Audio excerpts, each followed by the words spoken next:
দর্শক, কক্সবাজার থেকে সহকর্মী আয়াস রনি জানাচ্ছেন সেখানকার বৈরী আবহাওয়ার সবশেষ খবর।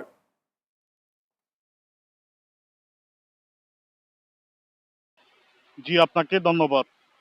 সকাল থেকে কক্সবাজারে আকাশ মেঘাচ্ছন্ন থাকলেও গুড়ি গুড়ি বৃষ্টি হচ্ছে। তাছাড়া টানা বর্ষণের ফলে কক্সবাজার জেলায় প্রায় আপনার ৬৯টি ইউনিয়ন বন্যা কবলিত হয়েছে। এছাড়া কক্সবাজারের যে কিছু কিছু এলাকায় পানি কমলেও রাতে অতি বর্ষণের ফলে আবার সেখানে বন্যা সৃষ্টি হয়েছে। এছাড়া বন্যা কবলিত এলাকার মানুষ আমাদেরকে যেটা জানিয়েছে, তাদের শুকনো খাবার এবং বিশুদ্ধ পানির অভাব রয়েছে এবং এমনকি অনেক দুর্গম এলাকায় এখনো পর্যন্ত কোনো সহায়তা পৌঁছেনি, এমনটা জানিয়েছেন বন্যা কবলিত এলাকার মানুষ।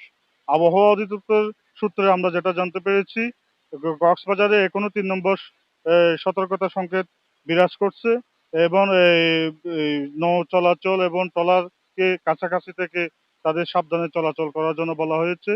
এতে আবহাওয়া সূত্রে আরও জানা যায়, আগামী ২৪ ঘন্টায় যদি বৃষ্টি কমতে থাকে, তাহলে আপনার বন্যা কবলিত এলাকা থেকে পানি এ, ও, দ্রুত সময়ের মধ্যে সরে যাবে। তবে যদি ভারী বর্ষণের সৃষ্টি হয়, সেক্ষেত্রে আবার নতুনভাবে প্লাবিত হওয়ার সম্ভাবনা রয়েছে। কক্সবাজার ফায়ার সার্ভিস, নৌবাহিনী, কোস্টগার্ড, সেনাবাহিনী যেসব এলাকায় আপনার বন্যা হয়েছে, সেসব এলাকায় তারা ত্রাণ কার্যক্রম সহ উদ্ধার কার্যক্রম পরিচালনা করছে। আরেকটি তথ্য জানিয়ে রাখি, গত রাতে অতিবৃষ্টির ফলে কক্সবাজার পৌরসভায় একজন নারীর মৃত্যু হয়েছে পাহাড় ধসে। এই ছিল কক্সবাজার থেকে আমার কাছে সর্বশেষ তথ্য।